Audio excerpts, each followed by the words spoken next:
This is Gene Key with Skyserve America News. A U.S. Supreme Court ruling could reduce Native American control over their lands. UPI.com contributed to this report from Washington, D.C. The Supreme Court is set to decide if American Indian tribal courts can address civil infractions committed by non-tribal members. The case stems from an alleged sexual assault in 2003 of a 13-year-old Mississippi boy, a Native American, by a Dollar General manager who is not a tribal member. The store is located on property owned by the Mississippi Band of Choctaw Indians. The boy's family sued the store and the store manager in tribal court. A federal appeals court allowed the suit against the company to go forward. Federal law states tribal courts have jurisdiction over civil cases when a non-Native American is involved. Dollar General argues outsiders may be treated unfairly in tribal court. Chief Justice John Roberts and Justice Anthony Kennedy were among those who seemed to favor limiting the court's power.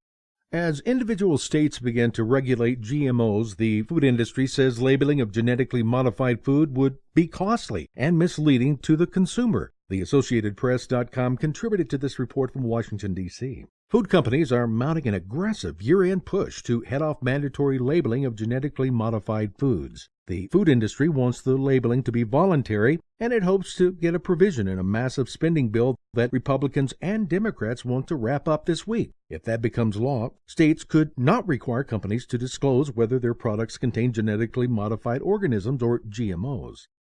Crime sure didn't pay for a young Florida man after picking the wrong place to hide. BayNews9.com contributed to this report. Matthew Riggins, age 22, was reported missing on November 13th, shortly after he and another man had made plans to rob houses in Barefoot Bay, Florida, according to his girlfriend. His body was found 10 days later floating in Barefoot Bay Pond, closely guarded by an 11-foot alligator. Riggins and his accomplice were spotted lurking behind homes by neighbors who called police the night of the alleged robberies. Deputies arrived on the scene at around 2 a.m. on November the 13th and began to look for the men, using K-9 units and even a helicopter to try and track down the pair. They both managed to evade authorities. Unfortunately, he decided to lay low near the edge of Barefoot Bay Pond and was reported as missing by his family that same day. Police say he probably went into the lake to hide from the officers and the dogs and came across the gator. The medical examiner was able to confirm the alligator was responsible for killing Riggins after discovering his remains inside the alligator's stomach.